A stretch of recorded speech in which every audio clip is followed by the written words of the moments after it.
Vou puxar um gancho aí que o César falou, a gente, né, aprofundou bastante em receita aqui agora, ele falou dos riscos, dos sinais amarelos aí que a gente mapeou, e não tem como não falar da dívida, né, e de como isso pressiona o fluxo de caixa de grande parte dos clubes aí no futebol brasileiro.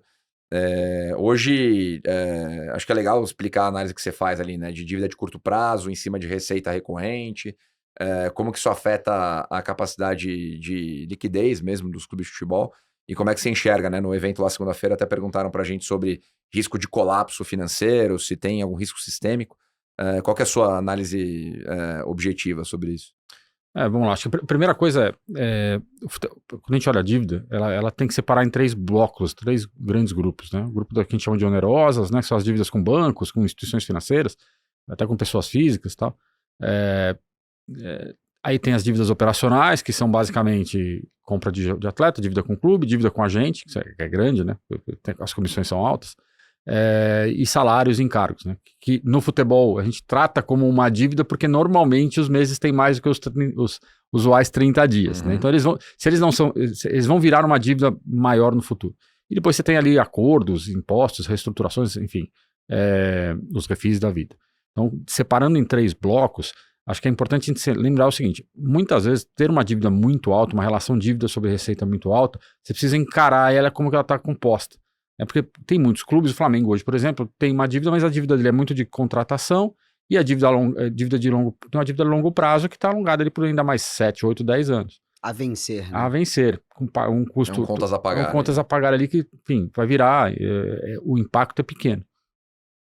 Então, quando a gente olha um clube de futebol, a principal referência que a gente tem que ter, até porque as receitas são muito de giro muito curto, e todo ano elas começam praticamente do zero, né? Você começa todo ano o campeonato do zero, enfim, você vai ter ali bilheteria, tudo, TV e tudo mais. Então a gente olha muito a posição de curto prazo, né? Como é que as dívidas de curto prazo estão impactando as receitas dos clubes, né? Então, perguntaram até no evento, qual a relação de dívida sobre receita que ideal, tal. Olhando aqui um cenário médio ao longo dos últimos anos, o número que a gente chega aqui é entre 0,5, 0,6 da receita, no máximo, o quanto você tem que ter de dívida de curto prazo em relação à receita, justamente para você não ser... não explodir, secar, não secar, né? Porque assim, é isso, o que você tem que considerar, né? Quanto você vai receber de receita, quanto você tem para pagar? Eu tenho para pagar aqui 50% da receita, ótimo, vai me sobrar dinheiro para pagar as parcelas de longo que vence, para fazer algum investimento, enfim, para dar sequência na operação. Se você deve mais que isso, se deve um ano de faturamento de receita, você já sabe que não vai faltar dinheiro, porque tem mais gastos do que a receita é capaz de cobrir no fim do dia.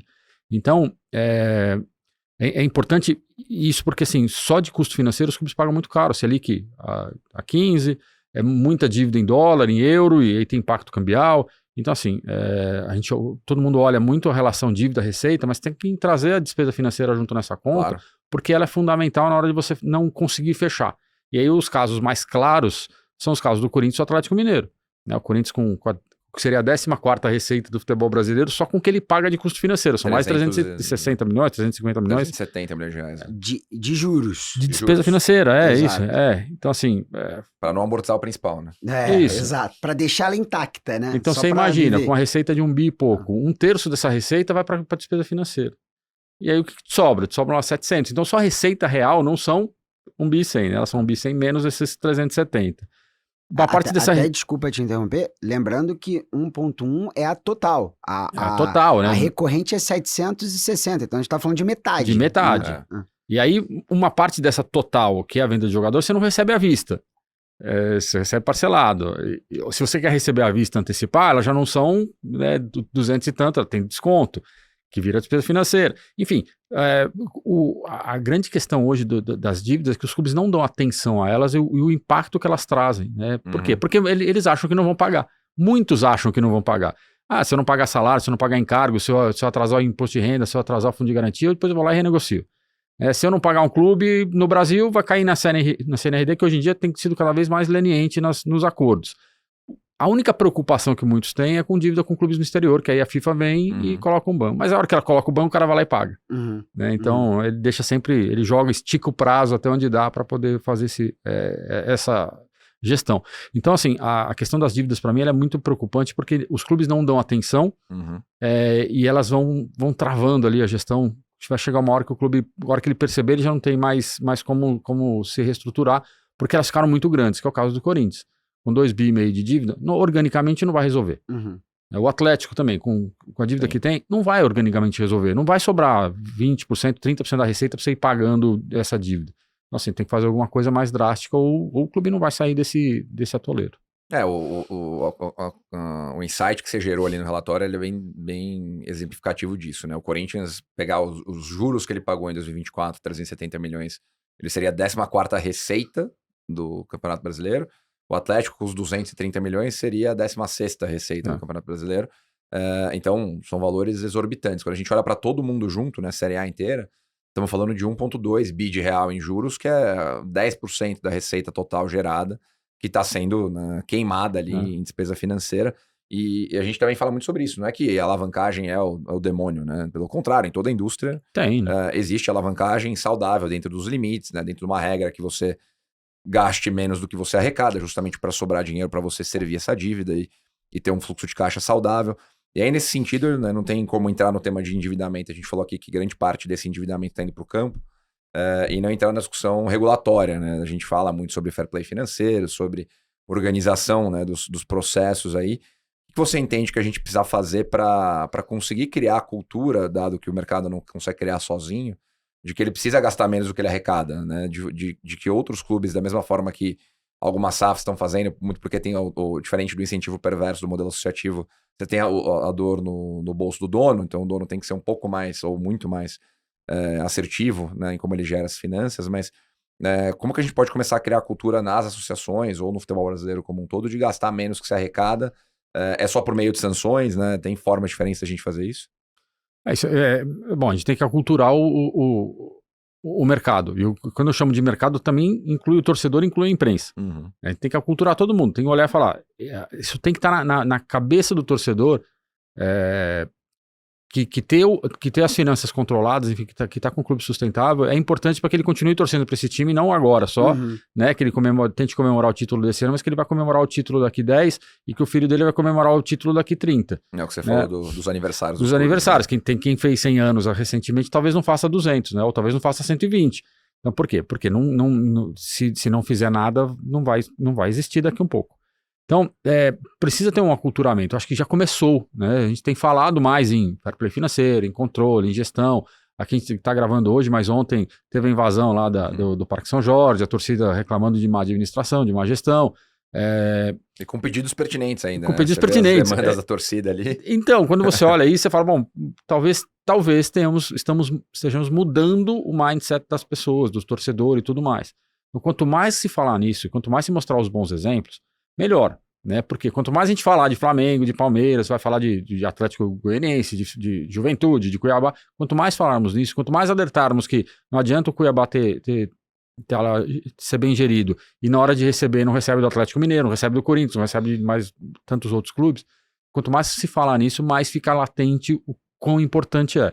E óbvio, tem que ter um regulamento, e o regulamento tem que vir de fora para dentro, tem que ser imposto com sanções, com controles, enfim, de forma independente, para que a gente olhe não só o fair play financeiro, mas outras ações. Então, para mim, assim, a gente precisa de uma agência reguladora para que comece olhando o fair play financeiro, que olhe coisas que na Europa é muito comum, como, por exemplo, controlar quem é o dono da SAF, vai vender, vai entrar, quem é? Se tivessem feito uma análise minimamente criteriosa da 777, não teriam nunca aprovado, né? Avaliação de perfil, Avaliação de perfil. Eu que estou lá fora, eu acompanho todos os problemas que eles tinham nos clubes locais, né? Então, será que se você tivesse uma regulamentação, esse cara seria aprovado? Provavelmente não. Chegar no ponto até de fazer a gente estava falando de recuperação judicial agora há pouco, qual é o impacto de uma recuperação judicial no futebol e como é que isso deveria ser tratado dentro do ambiente da indústria? Né, o Vasco com recuperação judicial hoje, que é uma alternativa lícita, mas ele vai ganhar 6 meses sem pagar nada, né, enquanto está todo o resto da competição, todo mundo está pagando suas contas. E aí ele deveria ser sancionado, porque as regras da FIFA deveriam se sobrepor em algumas ações às regras da justiça local, e ele está tentando de alguma forma também não burlar, mas incorporar isso com o ok da justiça. Então, como é que você trata um instrumento importante, como a recuperação judicial, dentro de um ambiente que é diferente? Se a gente não entender que o futebol é um ambiente diferente, é uma indústria diferente, nós vamos ficar cometendo erros que destroem a credibilidade do negócio, atacam a própria credibilidade da indústria. Então, quando a gente fala de controle, a gente deveria ter uma agência que fala, eu vou olhar tudo, vou regular tudo e assim, a partir de agora só faz se tiver em ordem. Mas como quase tudo no Brasil, você faz, joga e depois vê os problemas. Aí você faz um puxadinho aqui, faz um outro puxadinho ali, vai lá, não ataca o problema, porque pô, se eu atacar aqui, o adversário vai me atacar depois. Então, a gente precisa de uma regra de cima para baixo para reorganizar isso. E essa questão da recuperação judicial, eu posso falar porque são 14 anos trabalhando com isso, né? Então, assim, é engraçado porque muitas associações não querem se socorrer na recuperação judicial porque falam muito do dano de imagem. E aí, é horrível aqui tratar sempre o Corinthians como exemplo, mas ao mesmo tempo que você tem vergonha de pedir uma recuperação judicial ou fazer uma restauração de dívida para uma operação de FDIC, por exemplo, como eu venho defendendo muito aqui o do São Paulo, eu tô rezando para dar certo, para ser um bom precedente, um primeiro bom precedente, você tem um clube que não se incomoda em aceitar todas as demandas que o Memphis Depay fez. Então, eu lembro que pra gente que tá aqui no canal de Finanças no Esporte, quando o Memphis veio é desesperador. Você falar qualquer coisa, porque aí o pessoal pega o clube que você torce, distorce em tudo. Isso, né? claro.